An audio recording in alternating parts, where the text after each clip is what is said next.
Hello everyone, welcome back to my channel. And आज के इस लेक्चर के अंदर बेसिकली हम आगे की बात डिस्कस करेंगे इंडियन कॉन्ट्रैक्ट एक्ट के अंदर। ये लेक्चर नंबर 2 होगा बेसिकली। अगर आप क्लैट के लिए प्रिपेयर कर रहे हैं, कोई भी अदर लॉ कॉम्पिटिटिव एग्जाम के लिए प्रिपेयर कर रहे हैं, जुडिशरी के लिए प्रिपेयर कर रहे हैं, तो ये लेक्चर आपके लिए इंपॉर्टेंट है। आप इसको रेफ़र कर सकते हैं। इंडियन कॉन्ट्रैक्ट एक्ट में हमने कुछ चीज़ें पहले ही ऑलरेडी डिस्कस कर ली थी कि बेसिकली ऑफ़र क्या होता है, प्रपोजल क्या होता है, कुछ बेसिक क्वेश्चंस देखे थे। उसको आज हम और ज़्यादा डिटेल में देखेंगे। तो सबसे पहले अगर इंडियन कॉन्ट्रैक्ट एक्ट की बात करें तो इसका एनफोर्समेंट डेट क्या है? 1 सितंबर 1872। ये डेट आपको याद रखना है, ये डेट बहुत ज़्यादा इंपॉर्टेंट है, एग्जाम में पूछा जाता है। कौन सा एक डॉक्ट्राइन है, कौन सा एक मैक्सिम है जिस पर ये बेस्ड है? इंडियन कॉन्ट्रैक्ट एक्ट बेस्ड है पैक्टा सुट सर्वांडा। तो पैक्टा सुट सर्वांडा का मतलब होता है अग्रीमेंट्स टू बी केप्ट, कि जो अग्रीमेंट आपने करे हैं, जिसको आपने एंटर करा है, उसको आप पूरा करें। और यही बेसिकली पर्पस है इस एक्ट का कि अगर किसी ने किसी के साथ कोई अग्रीमेंट करा है, कोई प्रॉमिस करा है, तो उसको पूरा होना चाहिए, उसको एक एंड मिलना चाहिए। ये किस पर बेस्ड है? ये इंग्लिश लॉ पर बेस्ड है। तो ये इम्पॉर्टेंट है। बेसिकली 1872 का लॉ है, बहुत ज़्यादा पुराना है। उस टाइम पे ब्रिटिशर्स यहाँ पे थे और उनको इंग्लिश लॉ जो था वो एप्रोप्रिएट लगा इंडियन सर्कमस्टांसेस के अकॉर्डिंगली कि ये बेटर फिट बैठेगा यहाँ पे, इसीलिए उन्होंने एज इट इज़ वो अप्लाई कर दिया। और अभी भी अगर हमारा अभी तो लॉ है Indian contract act 1872, but in case कोई कन्फ्यूजन हो जाती है, कोई प्रोविज़न अगर एक्सप्रेसली नहीं बताया गया, समझ में नहीं आ रहा अब इस सिचुएशन में हम क्या करें, तो यहाँ पे जो जुडिशरी है, जो जजेस हैं, वो रेफ़र कर सकते हैं इंग्लिश लॉ को। साथ ही साथ वहाँ के जुडिशरी के जो केसेस हैं, वहाँ के जो कोर्ट के केसेस हैं, उनको भी रेफ़र कर सकते हैं, जुडिशल प्रेसिडेंट्स को। इसके बाद जैसे मैथ्स में फार्मूला होते हैं, ऐसे यहाँ पे भी आप 3 फार्मूला देखोगे। Offer plus acceptance is equal to promise, promise plus consideration is equal to agreement, agreement plus enforceability is equal to contract. तो ये 3 फार्मूले सबसे ज़्यादा इंपॉर्टेंट है। ऑफ़र सबसे पहला पढ़ाव है, एक तरीके से मैं बोल दूँ तो ऑफ़र को हम सिमिलर टर्म में प्रपोजल भी बोल सकते हैं। प्रपोजल जो है वो इंडियन लॉ में हम यूज़ करते हैं, लेकिन वैसे देखो तो ऑफ़र आप यूज़ करते हो इंग्लिश लॉ के अंदर, लेकिन साइमल्टेनियसली इंटरचेंजेबली यूज टर्म से हम इसको यूज़ कर सकते हैं। ठीक है, तो प्रपोजल इंडियन लॉ में यूज़ किया है, ऑफ़र इंग्लिश लॉ में यूज़ किया है, लेकिन इंडियन लॉ में कहीं जगह पे हम ऑफ़र यूज़ करते हैं, तो उससे कंफ्यूज नहीं होना। ऑफ़र यानी कि सिंपल है, एक पर्सन दूसरे पर्सन को कुछ बात बता रहा है कि भाई क्या तुम ये करोगे मेरे लिए, और हमारा ऑब्जेक्ट क्या है, भाई हम उसकी असेंट लेना चाहते हैं। तो when one person signifies to another his willingness to do or abstain from doing anything, भाई विलिंगनेस है, ठीक है, कुछ करोगे, लेकिन वो पॉजिटिव और नेगेटिव दोनों हो सकता है। तो ऑफर पॉजिटिव भी हो सकता है, नेगेटिव भी हो सकता है। हमारा पर्पस क्या है कि हम उसकी असेंट ले लें, उसमें उसकी मंजूरी ले लें। ठीक है, ये हो गया ऑफ़र। ऑफ़र में मंजूरी मिल गई यानी कि एक्सेप्टेंस मिल गया हमें, तो ये बन गया हमारा प्रॉमिस। मैंने एक सामने वाले पर्सन से बोला क्या तुम मेरी कार खरीदोगे, और सामने वाले पर्सन ने बोला यस मैं खरीदूंगा, तो हमें क्या मिल गया? एक्सेप्टेंस मिल गया, ये बन गया प्रॉमिस। प्रॉमिस में मिल गया आप कंसिडरेशन, कंसिडरेशन मतलब quid pro Q, something in return. मैं अपनी गाड़ी तुम्हें दे रही हूँ, बदले में मुझे क्या मिलना चाहिए? मुझे भी तो कुछ मिलना चाहिए, तो मेरे को जो भी कुछ इन रिटर्न मिलेगा वो होगा कंसिडरेशन। अब इंडियन कॉन्ट्रैक्ट एक्ट में कंसिडरेशन का मतलब ये नहीं है सिर्फ पैसा। कंसिडरेशन किसी भी काइंड का हो सकता है, कुछ भी हो सकता है, मे बी इनएडिक्वेट। ठीक है, तो कंसिडरेशन कुछ भी हो सकता है। प्रॉमिस में आप कंसिडरेशन मिला दोगे तो बन जाएगा ये अग्रीमेंट। अग्रीमेंट में मिला देते हैं हम एनफोर्सेबिलिटी को, यानी कि लॉफुल ऑब्जेक्ट होना चाहिए, लॉफुल कंसिडरेशन होनी चाहिए, कोई भी पार्टी इनकॉम्पिटेंट नहीं होनी चाहिए, और अगर किसी लॉ के अंदर इसको एक्सप्रेसली वॉइड डिक्लेयर किया है तो ऐसा नहीं होना चाहिए। तो ये सारी चीज़ें होनी चाहिए, और साथ ही साथ फ्री कंसेंट होनी चाहिए। ये सारी चीज़ें अगर हैं, मौजूद हैं, जो कि बताई गई हैं कहाँ पे? इंडियन कॉन्ट्रैक्ट एक्ट में ही बताई गई हैं। अगर ये सारी चीज़ें अग्रीमेंट में मौजूद हैं तो वो बन जाएगा हमारा कॉन्ट्रैक्ट। एक इम्पॉर्टेंट रिलेशनशिप आता है बेसिकली हमारा कॉन्ट्रैक्ट और अग्रीमेंट के अंदर, जिसमें आप देखते हैं ये जो बाहर का आउटर सर्कल है ये है हमारा अग्रीमेंट, और जो इनर सर्कल है वो होता है हमारा कॉन्ट्रैक्ट। तो जितने भी हमारे अग्रीमेंट हैं वो सारे कॉन्ट्रैक्ट नहीं हैं, बट जितने भी हमारे कॉन्ट्रैक्ट्स हैं वो सारे हमारे अग्रीमेंट होते हैं। इसके बाद एक और इम्पॉर्टेंट चीज़ आती है, intention to create legal obligation. भाई सिंपल सी बात है, इंडियन लॉ में तो ये एक एसेंशियल कंडीशन नहीं है एक कॉन्ट्रैक्ट को एंटर करने के लिए, बट इंग्लिश लॉ के अंदर ये एक एसेंशियल कंडीशन है। But in Indian law we presume, हम अज्यूम करके चलते हैं, मान कर चलते हैं कि भाई इंटेंशन होगी पार्टीज़ की कि लीगल ऑब्लिगेशन क्रिएट करने की, तभी उन्होंने अग्रीमेंट किया, प्रॉमिस किया, अब ये कॉन्ट्रैक्ट बन रहा है। तो यहाँ पर हम प्रिज्यूम करके चलते हैं, कहीं पर भी लॉ में ये चीज़ मेंशन नहीं कर रखी। जैसे कि मैं बोलूँ, अगर आप अपने फ्रेंड को बोलते हैं कि कल मूवी देखने चलें और आप नहीं जा पाते हैं किसी भी कारणवश, तो क्या आपका फ्रेंड आपके ऊपर सूट फाइल कर सकता है? भाई यहाँ पर आपकी इंटेंशन कैसी थी? कोई लीगल ऑब्लिगेशन क्रिएट करने की थी? नहीं थी ना। दैट मीन्स वो आपके ऊपर केस भी फाइल नहीं कर सकता। तो सिंपल सा ये एग्जांपल है, ये हमारा बेसिकली कंडक्ट से ही हम पता लगा लेते हैं कि पार्टीज़ की इंटेंशन है कि नहीं है। ठीक है, इसके बाद ऑफ़र को हम और देख लेते हैं डिटेल में। हमने बोला ऑफ़र जो है बेसिकली पहला पड़ाव है। तो ऑफ़र अगर कोई करता है, किसी को करा जाता है, तो बेसिकली दो पार्टीज़ यहाँ पे ज़रूरी हैं, दो पार्टीज़ होनी चाहिए ऑफ़र के अंदर। दूसरा है सिग्निफाइज, यानी कि कम्युनिकेशन। एक पर्सन अगर सोचे, सिर्फ मन में सोचे कि मैं सामने वाले को अपनी गाड़ी बेचूंगा, अरे आपने मन में ही तो सोचा है, मन की बात सामने वाला थोड़ी सुन सकता है, तो आपको उसको कम्युनिकेट करना पड़ेगा, सिग्निफाई करना पड़ेगा।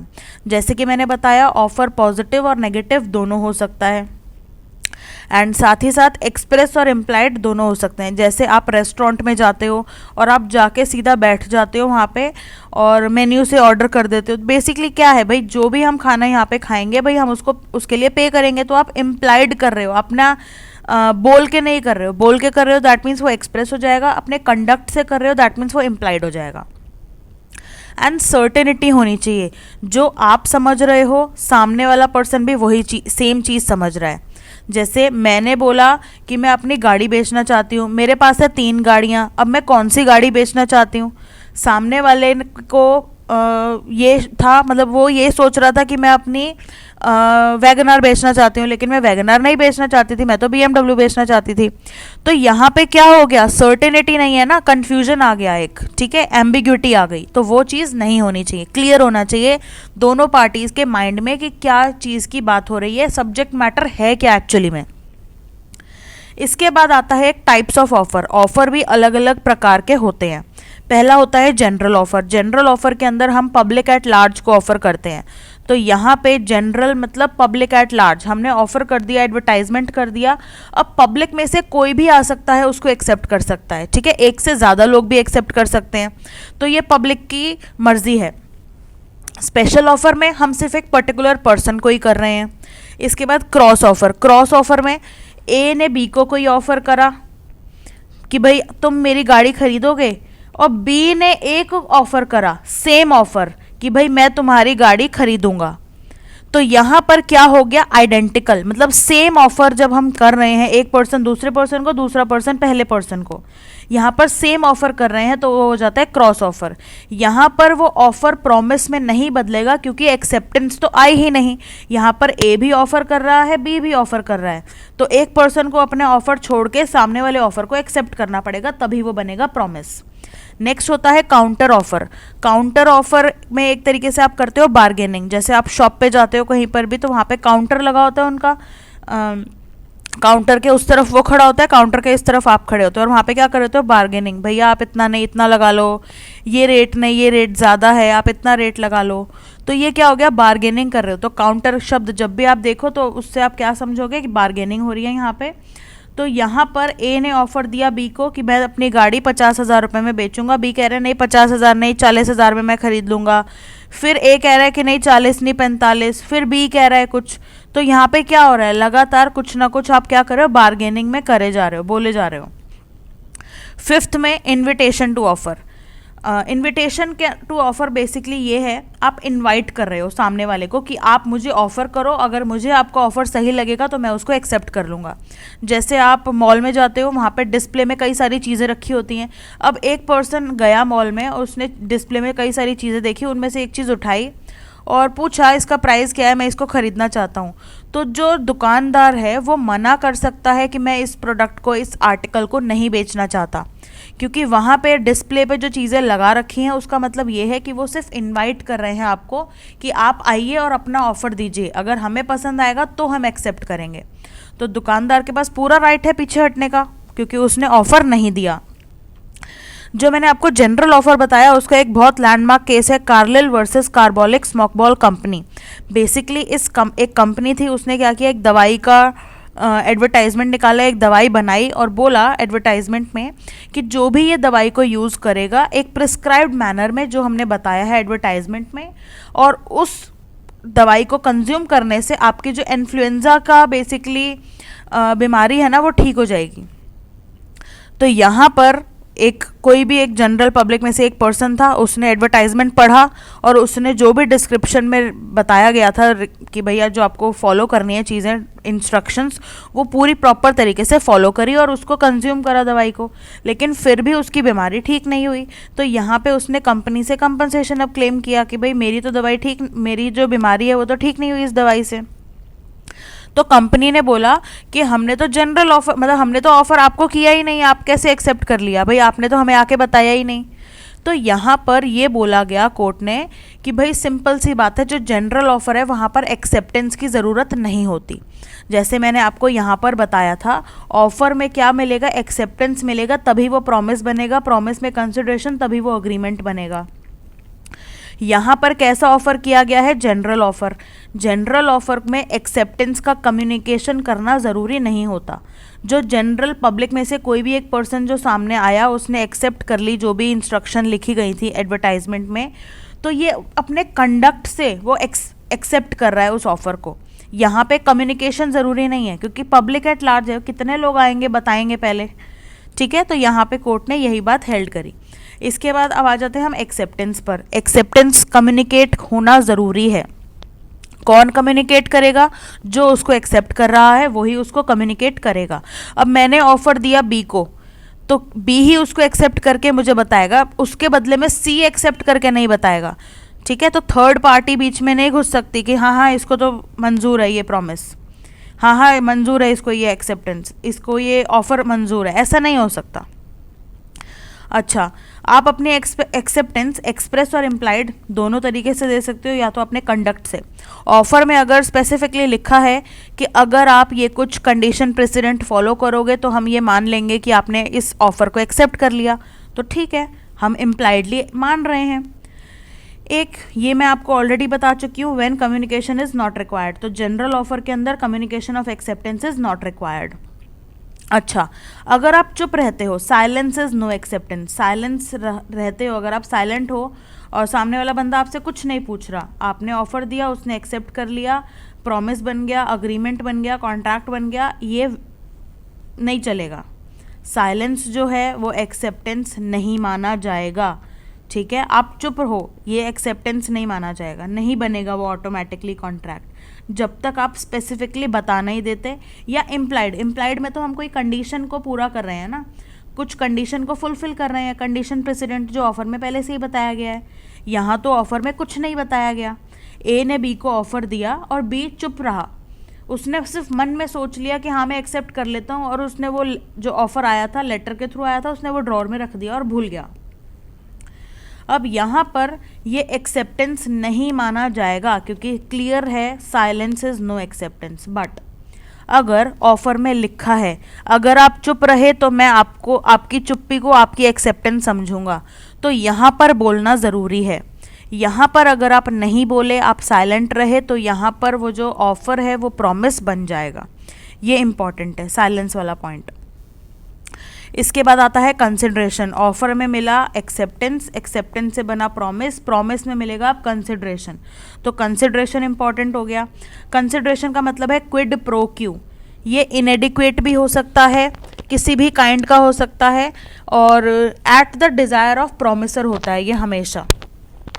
जो प्रॉमिसर है या जो ऑफर कर रहा है वो डिसाइड करता है कि कंसिडरेशन में मुझे क्या चाहिए। कंसिडरेशन पास्ट, प्रेजेंट और फ्यूचर कुछ भी हो सकता है। पास्ट में किया हो गया हो कोई चीज़ प्रॉमिसर के लिए, या प्रॉमिसर को पहले ही पास्ट में कुछ चीज़ मिल चुकी है, प्रेजेंट में कुछ चीज़ मिल रही है, या फ्यूचर में कुछ चीज़ मिलेगी, ठीक है। एक चीज़ होती है, अगर कोई भी अग्रीमेंट के अंदर कंसिडरेशन नहीं है या कोई प्रॉमिस के अंदर आप कंसिडरेशन को ऐड नहीं कर रहे हो, तो उसको बोलते हैं हम न्यूडम पैक्टम, इसको बोलते हैं हम नेक्ड प्रोमिसेस, न्यूडम पैक्टम। अच्छा, एक चीज़ और आती है, no consideration agreement is void. Without consideration agreement void माना जाता है, बट इसके भी एक्सेप्शंस हैं। जैसे नंबर 1, लव एंड अफेक्शन। अगर लव एंड अफेक्शन में आप कोई ट्रांजेक्शन करते हो, कोई कॉन्ट्रैक्ट में एंटर करते हो, वैलिड है, कोई बात नहीं, चलेगा।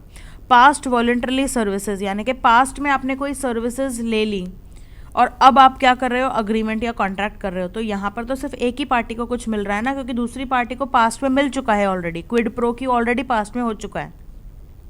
एंड थर्ड है टाइम बार डेप्ट। अब टाइम बार डेप्ट है भाई, ऑलरेडी टाइम लैप्स कर चुका है उसके लोन का, अब वो लीगली तो रिकवर कर नहीं सकता उस पैसे को, तो यहाँ पर वो अगर कोई अग्रीमेंट में या कोई कॉन्ट्रैक्ट में एंटर कर लेते हैं तो यहाँ पे कंसिडरेशन तो होगी नहीं, क्योंकि यहाँ पर भी वही सेम है, एक ही पार्टी को कुछ मिल रहा है, क्योंकि ऑलरेडी दूसरा पार्टी तो पास्ट में कंसिडरेशन ले चुका है। तो इसीलिए ये है एक्सेप्शन, टाइम बार डेप्ट, love and affection, past voluntarily services, कि यहाँ पर विदाउट कंसिडरेशन भी अग्रीमेंट वॉइड नहीं होगा, वैलिड माना जाएगा। इसके बाद एक इंपॉर्टेंट कॉन्सेप्ट आता है कम्युनिकेशन का, बहुत ज़्यादा इंपॉर्टेंट है, कई सारे स्टूडेंट्स को इसमें कन्फ्यूजन होती है। तो सबसे पहले बात करते हैं ऑफ़र की।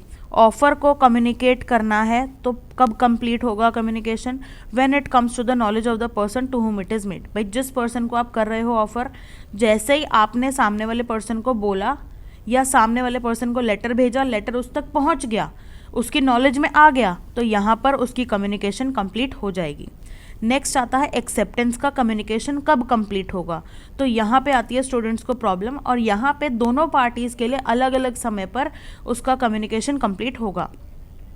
अगर हम प्रपोजर की बात करें तो when it put into the course of transmission, तो जब वो letter put into course of transmission होगा तब यहाँ पे उसका एक्सेप्ट कम्युनिकेशन पूरा होगा।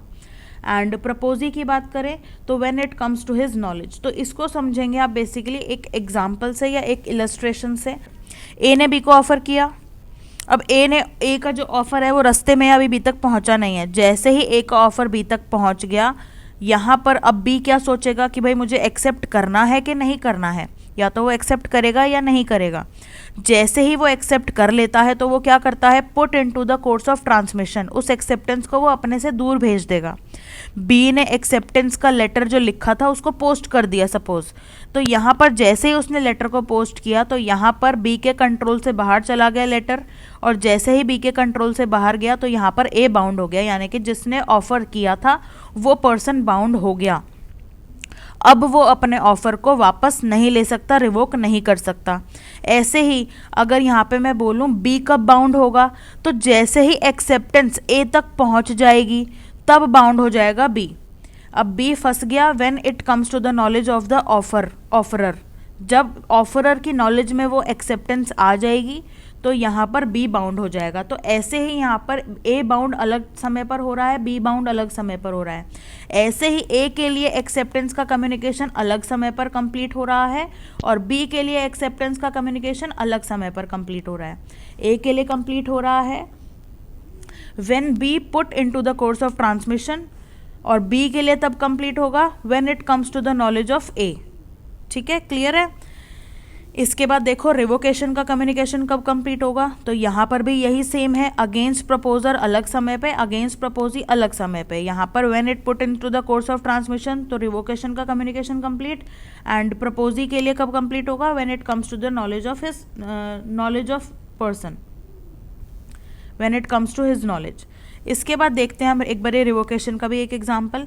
ए ने बी को ऑफर किया, अब ए को उस ऑफर को रिवोक करना है, कब करेगा, बी तक ऑफर पहुंच गया, उससे पहले पहले उसको रिवोक करना पड़ेगा अगर उसको करना है तो, अदरवाइज वो रिवोक नहीं कर सकता। ऐसे ही बी ने एक्सेप्टेंस भेज दी, अब वो अपनी एक्सेप्टेंस को रिवोक करना चाहता है, कब करेगा, तो एक्सेप्टेंस ए तक कम्युनिकेट हो उससे पहले पहले आप रिवोक कर लो, उसके बाद आप रिवोक नहीं कर सकते। अच्छा एक चीज़ और, अगर मैं आपको बोलूँ ए ने बी को कोई ऑफ़र भेजा, वो ऑफ़र अभी बी तक पहुंचा नहीं, लेकिन ए ने अब सोचा कि मैं इस ऑफ़र को रिवोक कर दूं। अब ए ने क्या करा, रिवोकेशन का भी एक लेटर लिखा और बी को भेज दिया, पोस्ट कर दिया। अब दोनों पोस्ट बी को सेम टाइम पर मिली, यहाँ पर क्या समझा जाएगा कि भाई ऑफर कर रहा है वो या रिवोक कर रहा है, बताओ क्या समझेगा। तो यहाँ पर क्लियर है, मैंने आपको ऊपर बताया था intention to create legal obligation. यहाँ पर एक ही इंटेंशन क्लियरली हमें समझ आ रही है कि भाई वो ऑफर नहीं करना चाहता, चाहे दोनों लेटर हमें सेम टाइम पे क्यों ना रिसीव हुए हों। यहाँ पर उसकी इंटेंशन हमें क्लियरली समझ में आ रही है कि वो ये ऑफर को प्रॉमिस में, अग्रीमेंट में कन्वर्ट नहीं करना चाहता, इसीलिए रिवोकेशन को हम वैलिड मानेंगे और ऑफर को हम नहीं मानेंगे फिर। ठीक है, क्लियर है। इसके बाद आता है हमारे बेसिक कुछ इंपॉर्टेंट सेक्शंस। बेसिक कॉन्सेप्ट्स तो हमने देख लिए क्या क्या कॉन्सेप्ट्स हैं। इसके बाद आते हैं सेक्शन। सेक्शन नंबर 1 बात करता है short title, extent and commencement. तो बेसिकली शॉर्ट टाइटल भाई इंडियन कॉन्ट्रैक्ट एक्ट है, कमेंस कब से हुआ, 1 सितंबर, तो ये इंपॉर्टेंट है। इसके बाद section number 2 definition clause. Definition clause को याद करने की भी एक ट्रिक है, triple P, P P P, car, V C V V. तो इसको याद करने के लिए पी से प्रपोजल, पी से प्रॉमिस, फिर पी से है प्रॉमिसर और प्रॉमिसी, फिर कार के अंदर सी से कंसिडरेशन, ए से अग्रीमेंट, आर से रेसिप्रोकल प्रॉमिस, फिर वी से हो जाएगा वॉइड अग्रीमेंट, सी से कॉन्ट्रैक्ट, वी से वॉइडेबल कॉन्ट्रैक्ट और वी से वॉइड कॉन्ट्रैक्ट। ठीक है, तो ये एक बेसिकली एक याद करने की ट्रिक हो गई कि कैसे आप याद करोगे। पहले P P P, car, V C V V, reciprocal agreement के बाद सीधा वॉइड अग्रीमेंट, कॉन्ट्रैक्ट, फिर पहले वॉइडेबल आएगा फिर वॉइड कॉन्ट्रैक्ट आएगा। तो बस इतना ही याद करना है, क्योंकि एग्जाम में सीक्वेंस भी कई बार पूछ लेते हैं, जुडिशरी एग्जाम में तो ज़रूर पूछ लेते हैं कि भाई कौन से सेक्शन के अंदर क्या कौन सा टर्म डिफाइंड है। जैसे रेसिप्रोकल प्रोमिसेस कहाँ डिफाइंड है, तो 2F में डिफाइंड है। अग्रीमेंट कहाँ डिफाइंड है, 2E में डिफाइंड है। ठीक है, तो ये पूछ लेते हैं। सेक्शन नंबर 3 क्या बात करता है, कम्युनिकेशन, एक्सेप्टेंस और रिवोकेशन के बारे में। भाई कम्युनिकेशन, एक्सेप्टेंस और रिवोकेशन कैसे होगा, कैसे नहीं होगा, आप क्या कर सकते हो, कोई एक्ट या ओमिशन करके एक्सेप्टेंस और रिवोकेशन कर सकते हो। सेक्शन नंबर 4 बात करता है कम्युनिकेशन व्हेन कंप्लीट, जो हमने ऊपर अभी डिस्कस किया, when it put into the course of transmission, when it comes to the knowledge of the person. ठीक है, तो ये इंपॉर्टेंट है, सेक्शन नंबर 4 के अंदर ये चीज़ दे रखी है। सेक्शन नंबर 5 बात करता है revocation of proposal and acceptance. Revocation of proposal और एक्सेप्टेंस सेक्शन 5 में बात करता है। सेक्शन नंबर 6 बात करता है रिवोकेशन हाउ मेड, रिवोकेशन कैसे होगा। तो सबसे पहले तो एक पार्टी अगर रिवोक करना चाहती है, चाहे वो ऑफर है चाहे वो एक्सेप्टेंस है, वो क्या करेगी, या तो नोटिस देगी।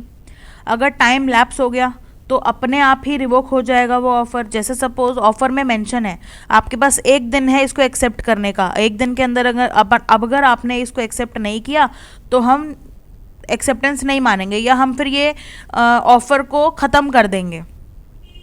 तो भाई लैप्स ऑफ टाइम से रिवोक हो जाएगा automatically. Failure to fulfil condition, आपको कोई कंडीशन फुलफिल करनी थी और आप हो गए फेल, तो यहाँ पर क्या मान लिया जाएगा कि भाई आपने मतलब क्या हो गया, ये रिवोकेशन हो गया, ये मान लिया जाएगा। इसके बाद डेथ एंड इंसैनिटी, अगर पार्टीज़ की डेथ हो गई या इंसेन हो गई तो यहाँ पे ये जो डेथ और इंसैनिटी हो रही है ये बिफोर एक्सेप्टेंस अगर हो रहा है तो ऑटोमेटिकली रिवोक मान लिया जाएगा।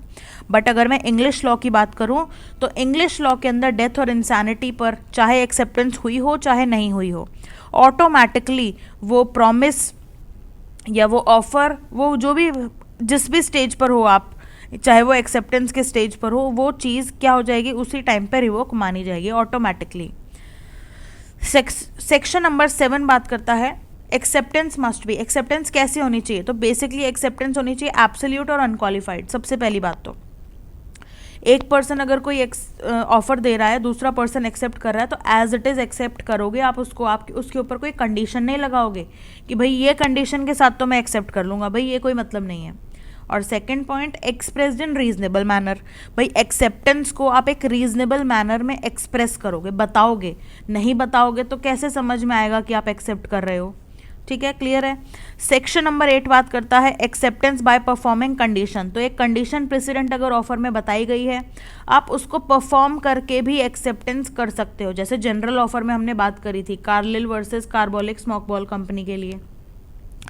सेक्शन नंबर 9 बात करता है प्रपोजल और एक्सेप्टेंस एक्सप्रेस और इम्प्लाइड दोनों तरीके से आप कर सकते हो। प्रपोजल को एक्सप्रेस तरीके से या इम्प्लाइड तरीके से, और एक्सेप्टेंस को भी एक्सप्रेस तरीके से, इम्प्लाइड तरीके से। एंड सेक्शन नंबर 10 बात करता है व्हाट अग्रीमेंट्स आर कॉन्ट्रैक्ट। जैसे कि मैंने आपको बताया जितने भी अग्रीमेंट्स हैं वो कॉन्ट्रैक्ट होते हैं, नहीं होते हैं।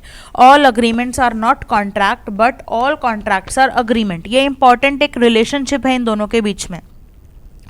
तो यहाँ पे कुछ चीज़ें चाहिए। सबसे पहले फ्री कंसेंट चाहिए, पार्टीज़ जो है वो कॉम्पिटेंट होनी चाहिए, किसी भी लॉ के अंदर पार्टीज़ को डिस्क्वालीफाई ना किया गया हो, मेजर होनी चाहिए, वैलिड या लॉफुल कंसिडरेशन होना चाहिए, लॉफुल ऑब्जेक्ट होना चाहिए, किसी भी लॉ के अंदर वॉइड डिक्लेयर ना किया गया हो उस अग्रीमेंट को। तो ये सारी चीज़ें अगर होंगी तभी वो अग्रीमेंट एक कॉन्ट्रैक्ट में एंटर होगा या कॉन्ट्रैक्ट बनेगा। ठीक है, तो ये सारे एसेंशियल्स एक अग्रीमेंट के अंदर होने चाहिए कॉन्ट्रैक्ट बनने के लिए।